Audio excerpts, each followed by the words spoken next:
할렐루야. 오전에 불교 얘기를 했잖아요. 5월 12일이 석가탄신일입니다. 그래서 5월 12일 날 결혼하신 분들은 절에 가면 안 돼요. 5월 12일 날 결혼하신 분 계신가요?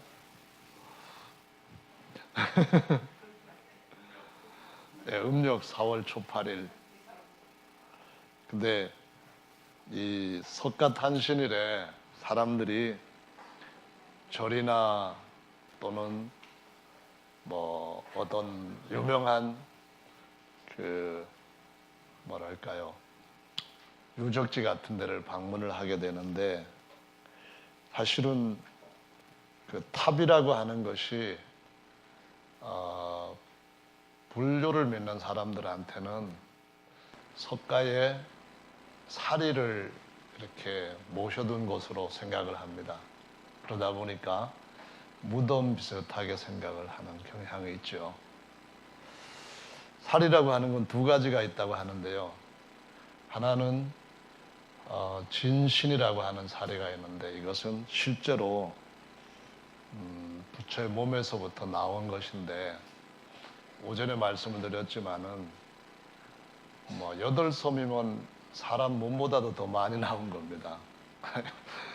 많이 나눠주려고 거기다가 뭐 또 몇 말까지 나왔다고 하니까 참 죽은 증거들을 갖고서 지금까지 죽어 있구나 하는 것을 확인하는 증표인데, 그거를 기념한다고 하는 것이 얼마나 어리석은 일인가, 이걸 생각을 참 못하는 것을 보면은 사람이 참 지혜를 만나지 못하면은 우매해질 수밖에 없다는 것을 우리가 깨달을 수가 있습니다. 그래서 우리 모두가 다 하나님을 더 온전히 참 지혜로우신 하나님으로 만나면은 우리가 생각할 수 없는 더 크고 놀라운 복에 참여하게 될 줄로 믿습니다. 고린도전서 2장에 있는 말씀에서 보면은 7절부터 10절 말씀에 하나님이 자기를 사랑하는 자들을 위하여 미리 준비하신 것들은 사람의 눈으로 보지도 못하고 귀로도 듣지 못하고 마음으로 상상도 못했다라고 말씀을 합니다. 그것을 성령께서 우리에게 알게 해주셨다 하면서, 이제 이렇게 알게 된 자들한테는 세상에 있는 어떤 철학자들의 지혜와 비교가 안 되는 하나님의 지혜를 가지고 솔로몬이 판단하던 그런 능력이 아닌 하나님의 능력으로 모든 것들을 다스리는 왕으로 세우신다는 말씀을 하시고 있습니다. 그래서 주님이 우리에게 알게 해주신 이것은 사람이 이전에 생각조차 못했던 겁니다. 그래서 불교와 예수교, 불이라는 말은 이제 붓다 얘기하는 것이죠. 부처를 믿는 종교와 예수님을 믿는 종교는, 이거는 비교 자체가 안 되는 겁니다. 아멘. 그것은 주님이 우리에게 주신 약속 속에서도, 또 우리에게 약속뿐만 아니라 이루어 주신 여러 가지 일들 가운데서도 확실하게 나타나는 것들입니다. 그래서 오전의 말씀을 좀 더 마무리를 했으면 좋겠다 싶어가지고 그 부분을 좀 더 말씀을 설명을 드리려고 하는데요. 하늘이라고 하는 것이 예수님께서 부활하시고 난 뒤에 아직 땅에 계실 때에 하나님 나라에 대해서 말씀을 40일 동안 하시고 그 다음에 하늘로 올라가셨는데, 이 하늘이 예수님께서 보여주시는 초월적인 하늘입니다. 그러니까 창공 그런 하늘도 아니고 우주 이런 하늘도 아니고, 이것들을 더 넘어서 시간에 하나님께서 본래 스스로 계시는 자로 계시던 그런 영역, 시공을 초월하는 영역, 이것인데요. 사실 이런 가르침을 알든 모르든 간에 어떤 기독교 서적 같은 데 보면은 예수님 믿고 부활한 사람들은 시간과 공간을 상관없이 초월한다. 이런 몸으로 예수님처럼 된다. 이런 언급이 있습니다. 근데 그것이 실제로 어떤 것인가는 충분히 이해를 못하지만은 성경에 있는 걸 갖다 그대로 옮겨서 그와 같이 표현을 하는 거죠. 따라서 하나님께서 주신 하늘은 어떤 하늘인가 하면은 2000년 전도 아니고 6000년 전도 아니고 사실은 시간의 제한 없이 지금 말하는 겁니다. 지금 현재를 얘기하는 것이라는 거죠. 그 말은 무슨 말이냐 하면은 2000년 전에 주님이 행하셨던 일이 지금도 우리 가운데 이루어지고 있고 앞으로도 우리 가운데 이루어지고 있는 일입니다. 모든 것들이 다 이루어졌을 때에 그 완성된 일은 사실은 하나님이 온 세상을 시작하기 전부터 하늘에서 이미 이룬 것 같이라고 말씀하시는 그 영역에서의 일들이라는 겁니다. 그러다 보니까 우리가 주님 앞에서 십자가 사건 하면은 2000년 전에 있었던 사건으로만 생각할 수가 있는데 그것은 십자가 사건이 땅에서 제물로 드려진 사건이지만은 속죄는 땅의 성전에 지성소에 들어가서 나무로 만들어 놓고 그 안팎을 금으로 쌓아놓은 그 법궤 위에 시은자에다가 예수님 피를 뿌린 게 아닙니다. 히브리서 말씀에 보면은 하늘의 성소에 들어가셔서 지성소에 들어가셔서 하나님의 은혜의 그 보좌의 시은자에다가 예수 그리스도의 피를 영원한 속죄를 위하여서 단번에 뿌리셨다고 말씀을 하시는 겁니다. 어느 하늘이라고요? 시간과 공간을 초월하는 하늘입니다. 그래서 그때 흘려진 그 피는 공간을 초월해서 저 팔레스타인 골고다에서 있었던 피만이 아니라 우리가 침례를 받을 때에 우리가 회개하고 예수 이름으로 정말 눈물을 흘려 주님 앞에 그 은혜에 같이 참여할 때 거기에 똑같이 그 피 흘림이 있다는 사실을 보여주고 있는 것입니다. 그가 십자가에서 부활하심으로 그가 우리에게 주시는 모든 것들은 시간과 공간을 초월해서 진짜 성전에서 드려진 것이고 그렇기 때문에 거기에서 일어난 산물로서 우리가 하나님 앞에 다시 태어난 아들 신분을 얻게 된다는 것은 시간과 공간을 초월하는 하늘의 예루살렘 어머니로부터 태어난 것이라고 말씀을 하시고 할렐루야 뿐만 아니라 우리의 호적은 초월적인 하늘에 있다라고 말씀을 하시는 겁니다.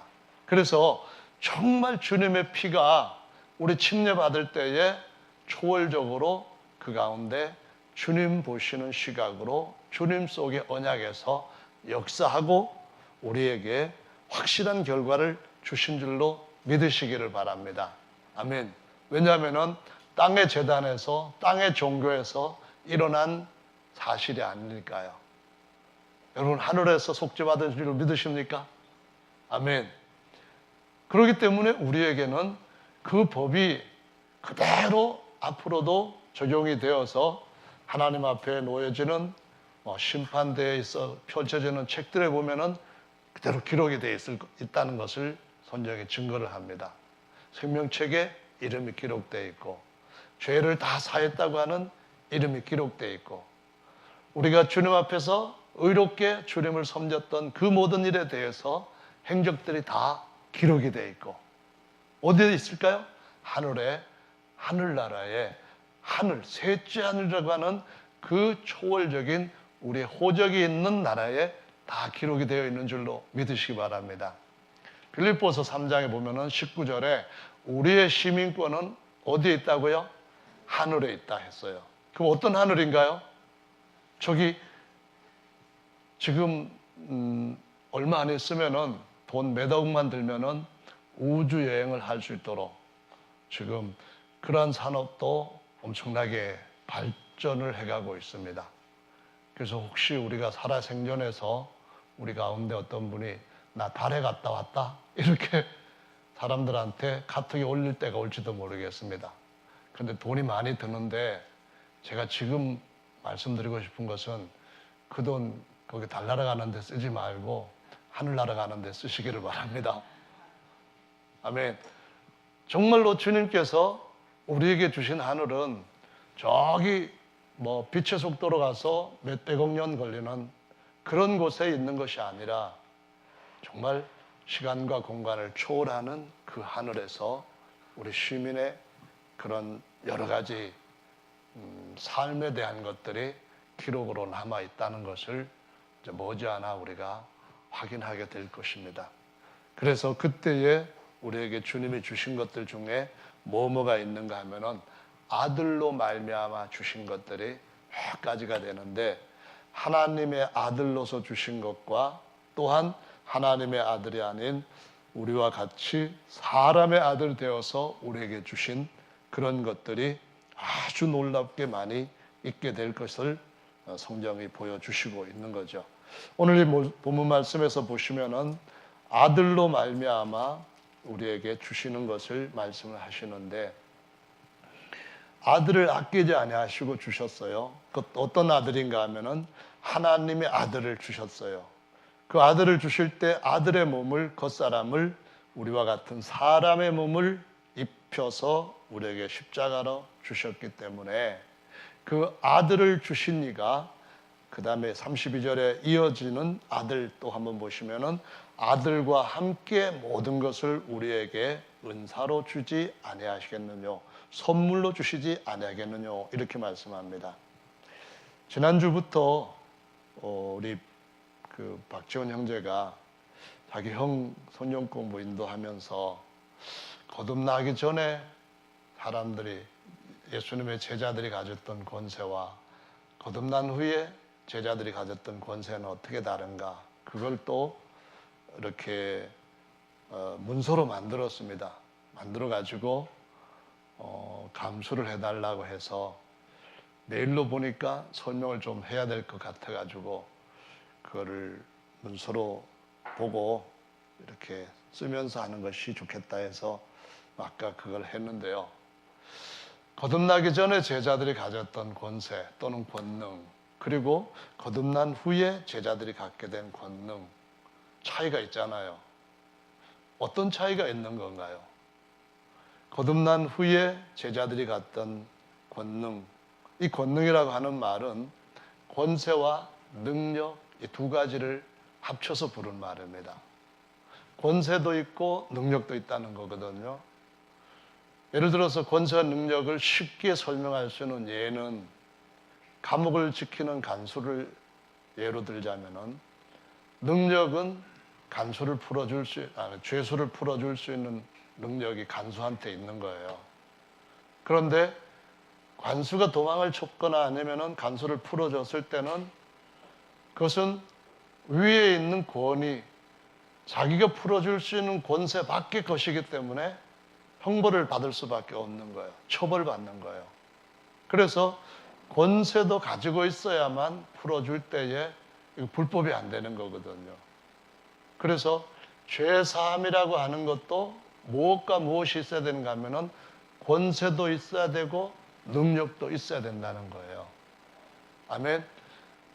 이 세상에서 육체를 가두고 있는 어떤 신체로 인한 죄, 아니면은 이분학 손으로 해가지고 했던 명예훼손죄, 뭐 이런 것 있으면은 갇힐 수가 있잖아요.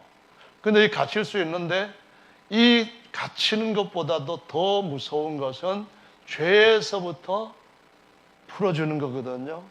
죄에서부터, 사망에서부터 해방시켜주는 권세와 능력이 훨씬 더 크다는 것을 우리가 알 수 있어요. 그래서 이걸 불법으로 풀어주면 안 되는 거예요. 맞죠? 우리가 누군가의 죄사함을 줄 수 있다. 그러면 우리가 주님으로부터 그런 권세를 받았느냐? 이것 하나 하고, 그 권세를 받았는데 권세는 있다 할지라도 풀어줄 수 있는 능력이 없다면 못 풀어주는 거잖아요. 그렇죠? 내가 죄를 사할 수 있는 권세가 있다 했는데 도무지 저 묶인 것을 풀 수가 없어요. 이거는 그냥 실타래나 노끈으로 아니면 밧줄로 쇠사슬로 묶인 게 아니라 그보다도 엄청나게 더 강한 사슬로 묶여있기 때문에 풀어줄 수 있는 능력이 없으면 못 풀어주는 거잖아요. 그러면은 능력도 있고 권세도 있고 한 것이, 그것이 뭐냐면 바로 예수님께서 우리에게 하나님의 아들이 되어서 복음을 맡기심으로 그 복음을 맡은 자로, 언약을 맡은 자로 우리가 그 일을 수행할 때에 그 능력과 그 권세가 그대로 이루어지게 되는 줄로 믿으시기 바랍니다. 근데 이 복음을 맡지 못한 사람들은 어떻게 되느냐 하면은 절대로 권세를 위임받은 자들이 아닌 거예요. 그러면 이 권세를 누구한테 주시냐 하면은 하나님의 아들이 된, 아들 권세를 가진 자들한테 할 수 있는 능력과 권세를 주시는 거예요. 아멘. 근데 성령 침례 받기 전까지는 예수 이름으로 침례를 주었지만은, 아니 예수님께 속한 침례를 줬지만은 예수님이 아직 돌아가시지 않으셨으니까, 아직 죽음이라는 핏값을 내지 않으셨으니까 가불한 것과 마찬가지인 거예요. 만약에 예수님이 죽지 않으신다면은 그건 헛일이 되는 거잖아요. 근데 신약에서는 예수님이 요한복음 20장에서 뭐라고 말씀하시는가 하면은 너희가 네 죄든지 사하여 주면은 사하여 줄 것이고 네 죄든지 그대로 두면 그대로 있을 것이다, 이 말씀하셨어요. 거기는 뭐가 있냐면은 너희가 할 때 내가 이제 내 권세를 너에게 위임했다. 이제 하나님께서 나와 너희들한테 하나님의 아들로서 하나님의 약속 명령을 수행할 수 있을 만큼 권세를 줬다, 그런 얘기인 거예요. 이런 권세를 천사들한테 주셨나요? 안 주셨나요? 여러분, 천사들이 복음 전한 거 못 보셨죠? 신약에 그런 말이 없단 말이에요. 왜 그러냐 하면은 이 언약, 죄사함과 거듭나게 하시는 이 소식을 전하는 이 권세는 하나님의 아들 된 자들한테 주신 것이라는 거예요.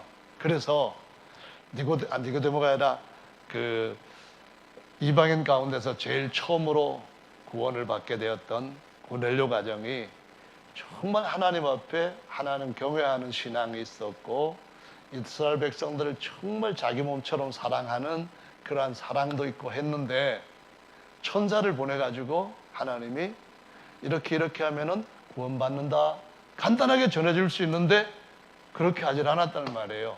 누구를 찾으라고 했죠? 권세를 받은 사람을 찾으라는 거예요. 그 사람이 방법도 알고 있다고 가르쳐 주신 거예요. 할렐루야. 그래서 누굴 찾았어요?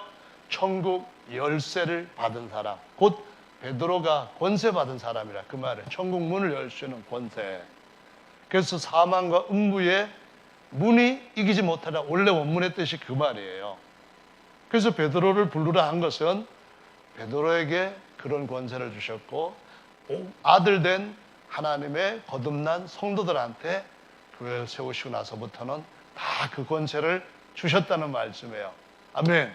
그리고 그 권세를 행할 수 있는, 죄에서부터 해방시킬 수 있는, 사망에서부터 해방을 시킬 수 있는 그러한 권세 방법도 주셨는데, 능력도 주셨는데, 그게 바로 예수님의 이름을 불러 침례를 받게 하는 것이 주님이 주신 방법이라는 것입니다. 할렐루야. 그래서 예수님의 제자가 되었다가 그 제자가 다시 하나님 앞에 거룩한 성도 아들의 신분을 얻게 되고, 신분을 얻은 자에게 주님이 보내실 때 사도와 선지자와 그 다음에 교사와 전도자와 목자, 이렇게 5가지 직임을 가지고 있는 또 다른 그 중에서 더 중요한 자들로 주님은 계속 자라가게 하신다는 것을 보여주고 있는 겁니다. 그러니까 제자보다는 성도가 훨씬 더 하나님 앞에 헌신된 사람이에요. 제자라고 하는 말은 그냥 예수님을 따라가기만 하면은 다 얼마만큼 믿고 그것을 그냥 그대로 따라가면은 제자인 거예요. 침례만 받아도 제자인 거예요. 그러나 침례받고 성령을 받을 때에 하나님의 성령으로 거룩한 사람이 되었으니까 성도라고 부르는 거예요. 아멘. 성도가 점점 5가지 직임을 받은 사람들로부터 어떻게 돼요? 베드로 같은 사람은 심는 사람이에요. 바울 같은 사람도 심는 사람이에요. 그런데 아볼로 같은 사람은 심은 것에다가 이제 싹이 날 때 막 자라도록 물을 주는 사람이에요. 물 주는 방법을 각각 다른 은사들 갖고 있는데 어떤 은사가 있는가 하면은 첫째로는 사도가 심은 데다가 그 다음에 가가지고 선지자와 교사들이 가서 착 이제 점점 그 사람들의 신앙이 자라게 하는 거예요. 그래서 성도가 그리스도의 장사한 분량을 향해서 자꾸 자라가게 하면은 그 중에서 꽃들 중에 더 꽃이라고 할 수 있는 5가지 직임에까지 세우는 일을 하게 함으로써 그 중에 이게 사도도 될 수 있고 선지자도 될 수 있고 복음 전도자도 될 수 있고 교사가 될 수도 있고 그 다음에 또 목자가 될 수도 있고 이렇게 쭉 교회에다가 이런 선물을 주셨다라고 에베소서 4장 11절에 말씀하시는 거예요. 그 우리 모두가 다 어떻게 되는가 하면은 첫째로 하나님의 아들의 권세를 받은 사람들입니다. 아멘. 거듭난 성도로 하나님의 아들이 됐어요. 천사보다도 월등한 아들인 거예요. 할렐루야. 그래서 천사들 같은 아들한테는 요 중요한 하늘의 약속, 하나님 아버지 집의 법도 이것을 맡기질 않았는데, 그래서 고넬료 가정에 간 천사는 베드로를 그분을 청하세요 이렇게 했는데, 베드로와 우리 모든 사람들은 이 죄를 사해 줄 수 있는 권세 받은 사람인 줄로 믿으시기 바랍니다. 고넬료가 집에 가서 베드로가 딱 설교를 하는데 몇 가지 얘기를 했어요. 너희 죄가 그의 이름으로 말미암아 사함을 받는다 그랬거든요. 여기까지 설교하니까 성령께서 갑자기 막 성령을 받게 해서 방언을 말하게 하는 거예요. 성령이 말하심을 따라 너는 내 아들이다, 내가 오늘 너를 낳았다, 이런 증거를 보이시는 거예요. 너는 내 아들의 권세를 얻었다, 이렇게 확증을 해 주시는 거예요. 그러니까 베드로가 이들이 우리와 같이 성령을 받아서 하나님의 아들이 되는 권세를 받았으니 누가 물로 침례줌을 금하리오 그렇게 말합니다. 물로 침례를 주는 거는 뭐예요? 권세예요. 권세. 무슨 권세예요? 죄를 사할 수 있는 권세예요. 아멘. 죄를 사할 수 있는 권세를 누구에게 주셨느냐? 베드로에게만 주신 것이 아니라 베드로와 같이 갔던 제자들이 그 고넬료 가정 사람들을 침례해 준 거예요. 그렇게 나오죠? 아멘. 여러분들도 다 죄 사함을 줄 수 있는 권세가 있는 거예요. 뭐 이 얘기를 듣고 저 교회는 이상하다 그런 말을 하는 사람들은 이상한 건데, 만약에 정말 우리 주변에서 목사님이나 뭐 전도사님이나 침례를 주로 대부분 그렇게 주지만은 그분들이 오시기 전에 어떤 한 분이 전도했더니만 회개를 하고 눈물을 펑펑 흘리고 성령을 받는 일까지 일어났는데 돌아가시려고 숨을 막 이러신다고 가정해 봅시다. 이런 상황이면은 그럼 어떻게 돼요? 누구의 죄든지 그대로 두면은 그대로 있을 것이고, 누구의 죄든지 사여 주면은 사해지는 죄 사함권이 아들들한테 있는 줄로 믿으시기 바랍니다. 아멘. 그래서 그럼 어떻게 되는 거예요? 얼른 물에 잠길 수 있는 그런 방법, 그 주님이 주신 능력을 사용을 해야 되는 겁니다. 아멘. 예수 이름으로 침례를 줄 때에 권세가 능력과 함께 역사하는 것이, 너희가 하나님의 성령을 받으면 권능을 받고, 이렇게 번역한 말씀에 2가지 의미를 같이 가지고 있는 아주 중요한 충족한 번역이라고 보시면 되는 거예요. 할렐루야. 그래서 저와 여러분들은 여러 가지 주님으로부터 받은 것들이 많이 있는데요, 부처가 준 것은 살이에요. 8섬에다가 4마리인가 뭐 되는 엄청난 뼈를 했다고 하는데, 근데 사람은 보통 뭐 굉장한 고승이라고 해도 살이 몇 개밖에 안 나오거든요.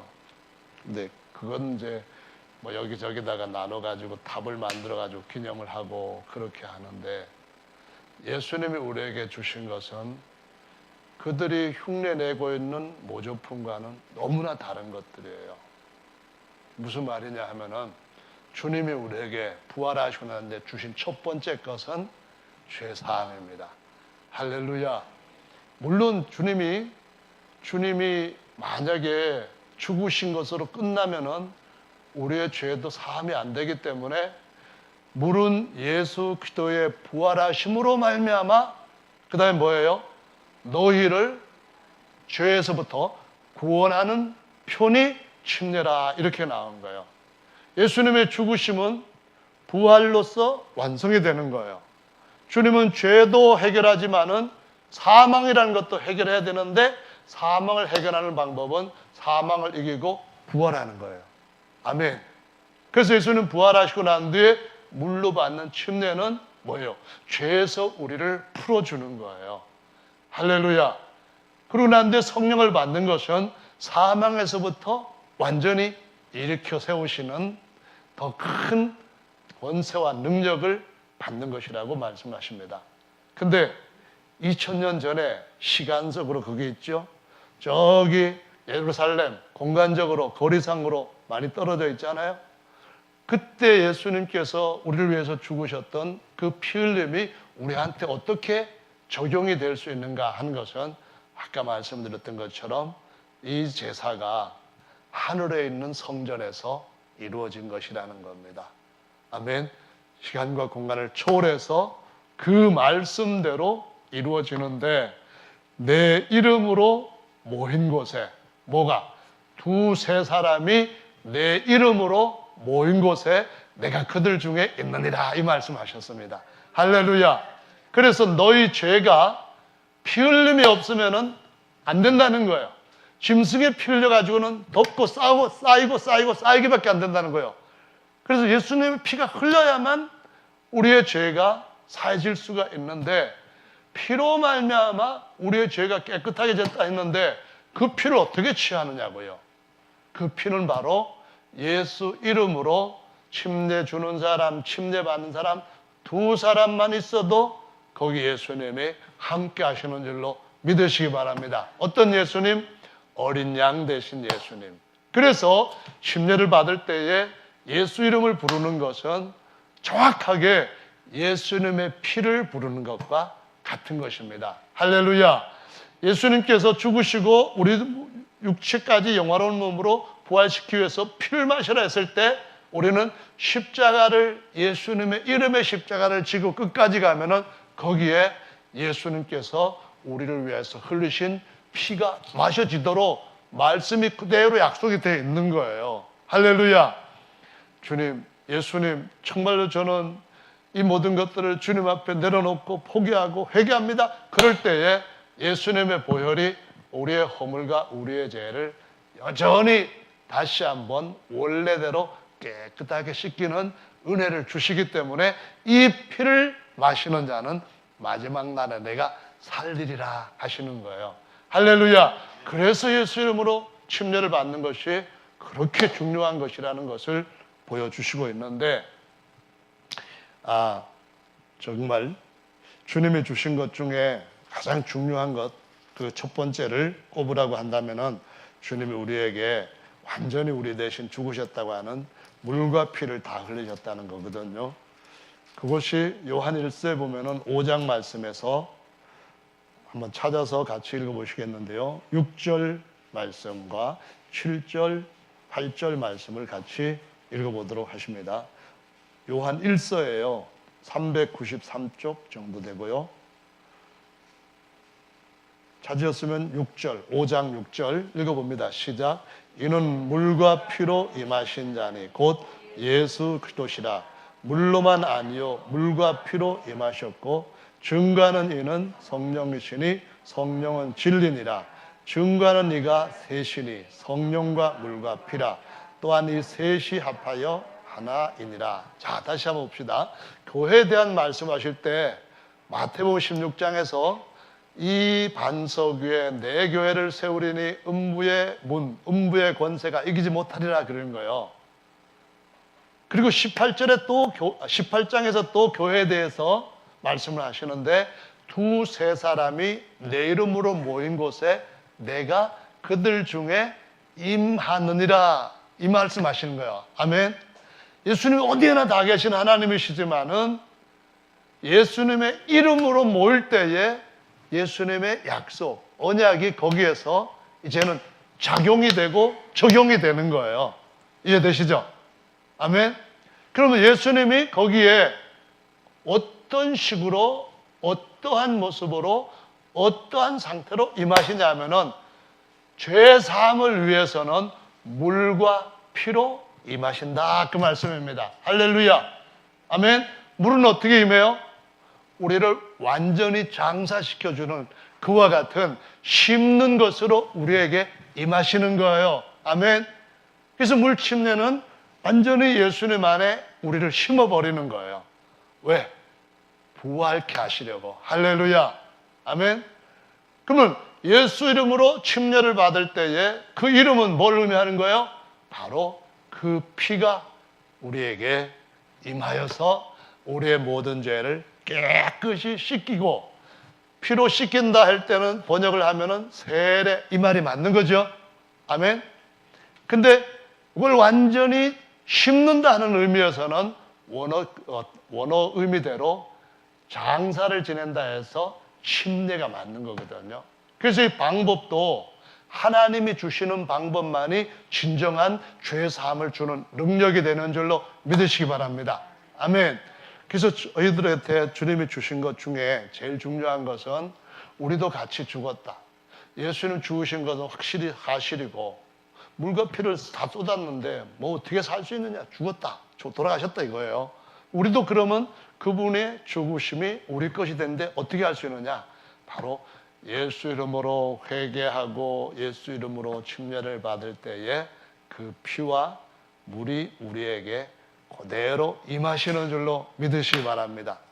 정말 주님은 내 말은 1.1획도 떨어지지 아니하고 다 이룬다 하셨거든요. 천지는 없어져도 내 말은 떨어지지 않는다 하셨는데 요한계시록 21장에 가보면은 그 말씀이 다 이루어진 것이 나와요. 그 시간에 천지도 없어진 것들도 나오고요. 그 정도로 이 말씀은 아주 중요하고 무거운 말씀, 쉽게 떨어지지 아니할 진짜 중한 말씀인 줄로 믿으시기 바랍니다. 할렐루야. 근데 물과 피만 우리에게 주신 것이 아니에요. 살이 받은 것보다도 그 부처의 시신 불에 탄 제에게 받아가지고 가는 것보다도 더 중요한 것은 하나님이 살아있는 아들의 영과 함께 하나님 아버지의 영을 우리에게 주셨다는 거예요. 할렐루야. 그래서 바벨탑처럼 그런 탑이 아니라 하나님이 영원히 거하시는 성전으로 하나님의 최고의 집으로 세우셨다는 거예요. 그래서 이것이 가짜 신앙과 진짜 신앙의 극명한 차이라는 겁니다. 할렐루야. 근데 우리를 어디다 세우셨다고 하는가 하면은 모든 것들 위에, 만유 위에 자기의 집으로 세우셨다라고 말씀하시면서 우리를 성령을 주셔서 아들과 함께 성령을 주셨는데 이것이 어떤 결과에 우리를 이르게 한 것이냐 꼼꼼히 따져보니까 뭐라고 하는가 하면은 하나님께서 처음에 독생자였던 아들한테 하나님 아버지 자신을 다 충만하게 주셨던 것처럼 우리한테도 그 하나님이 아들한테 주셨던 모든 충만으로 우리에게 자신을 주셨다라고 말씀하시는 겁니다. 이게 대단한 거예요. 하나님을 충만하게 우리에게 부어주셨다. 이게 만유보다 더 대단한 걸 우리에게 주셨다는 말씀인데 요한 1서에 보시면은 아들에 관한 말씀을 하면서 이런 얘기를 합니다. 요한 1서 이번에 또 한번 가서 보시죠. 1서 2장 말씀입니다.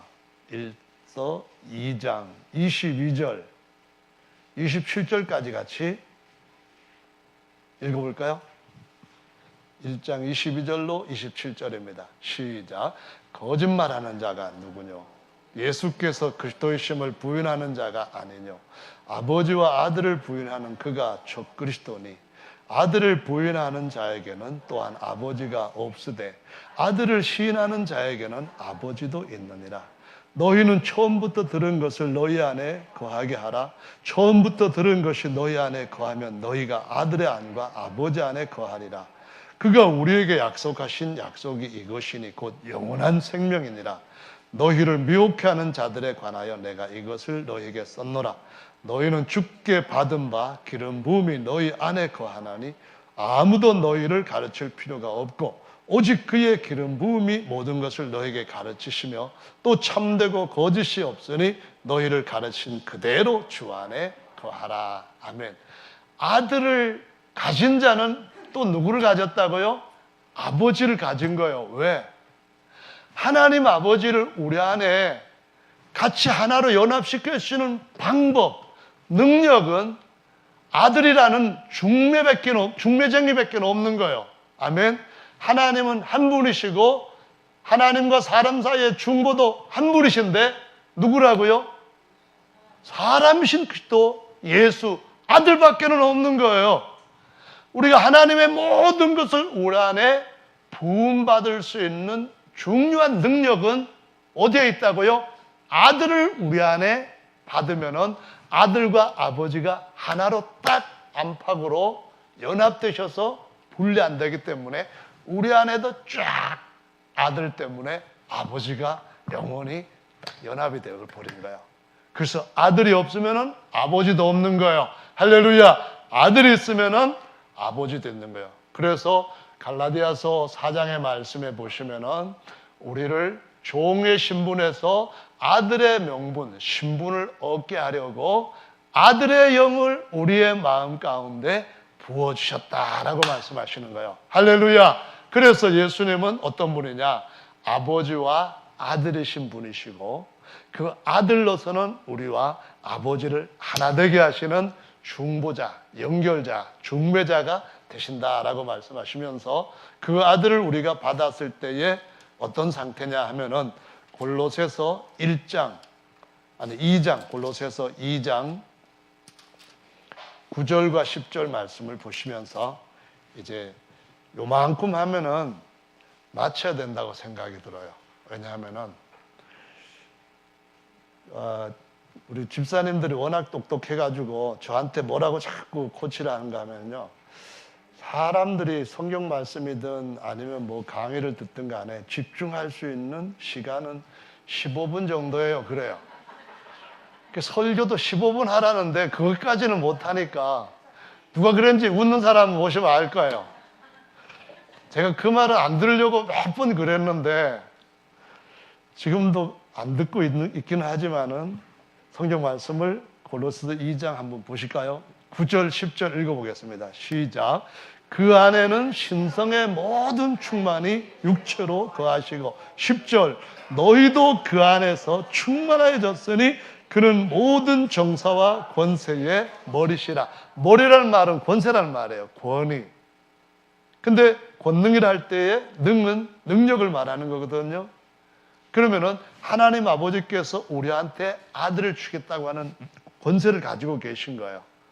근데 그 권세가 실제로 우리한테 하나님 자신을 딱 부어주려고 하는 능력, 그 비결, 방법, 비결은 뭐냐면은 우리 안에 아들을 부어주시는 거예요. 할렐루야. 이제 골로새서 1장 26절, 27절 읽어보겠습니다. 시작. 이 비밀은 만세와 만대로부터 오므로 감추었던 것인데 이제는 그의 성도들에게 나타났고 하나님이 그들로 하여금 이 비밀의 영광이 이방인 가운데 어떻게 풍성한 것을 알게 하려 하심이라. 이 비밀은 너희 안에 계신 그리스도니 곧 영광의 소망이니라. 할렐루야. 자, 보십시오.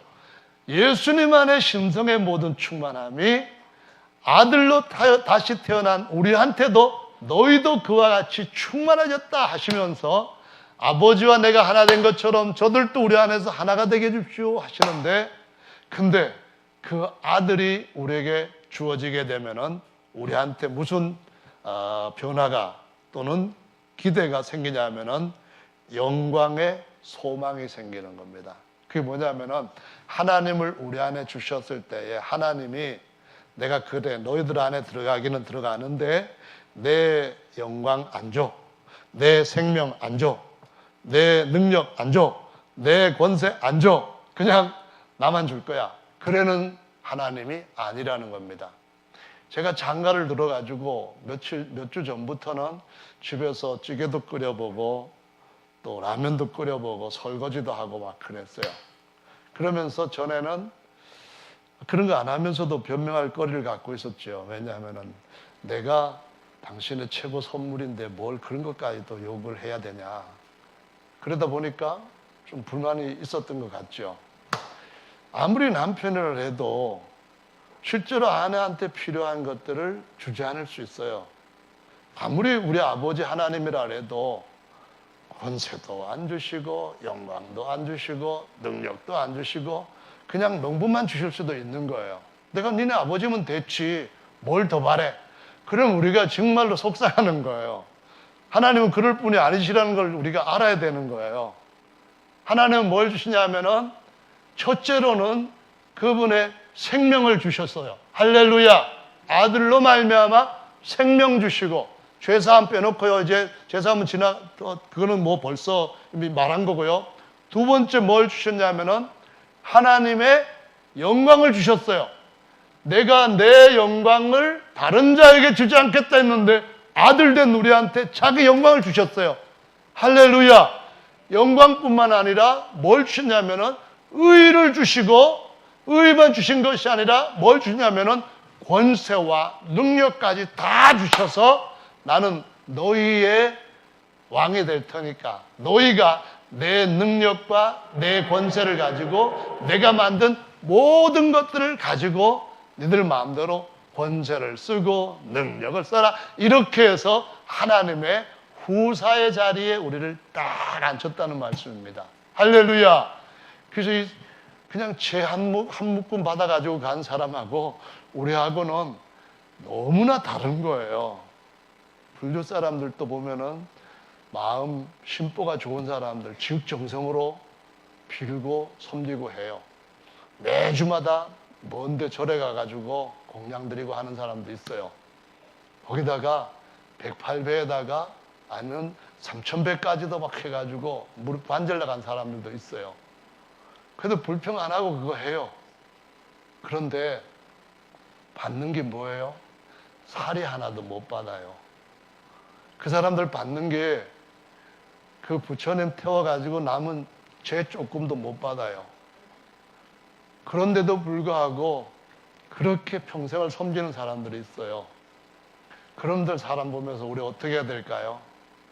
난 정말 너무나 큰 것 받았는데 저 사람들이 저렇게 열심으로 섬기는 것보다도 나는 진짜 하나님을 진짜 많은 것 받아가지고도 이 정도로 하면서 피곤하게 생각하면 쓰겠냐? 사소한 양심이 있다면 그 정도는 해야 되지 않겠어요? 아멘입니까? 그럼 물어보겠습니다. 그렇게 대단한 걸 받았는데 여러분 설교 1시간 듣는다고 그렇게 피곤해요? 아니 그렇게 못 참을 정도로 지금 힘들어요? 아니지요. 다음번에서는 1시간 반 해도 아멘이죠? 아멘이 착 뒤가 이렇게 꼬리가 내려가는 것은 정말 이건 아닌 것 같아요. 그렇다고 제가 2시간 하겠습니까? 아니면은 바울처럼 그냥 밤이 새도록 하겠습니까? 지금 마치려고 하는데 일단 저희 설교는 끝났지만은 우리 예수님하고 교제하는 것은 특권인 줄 아시고 기도할 때에 시계 쳐다보지 마시고 마음 집중해서 진지하게 주님과 교제하시기를 바랍니다. 할렐루야. 정말 주님은 이 자리에 우리가 그의 이름을 부를 때 거기에 맞게 임재하셔요. 피로 임재하시기도 하시고 성령의 역사로 임재하시기도 하시고 정말 찾는 자에게 주님이 그대로 역사하셔요. 다 같이 기도하는 시간 함께 갖도록 하겠습니다.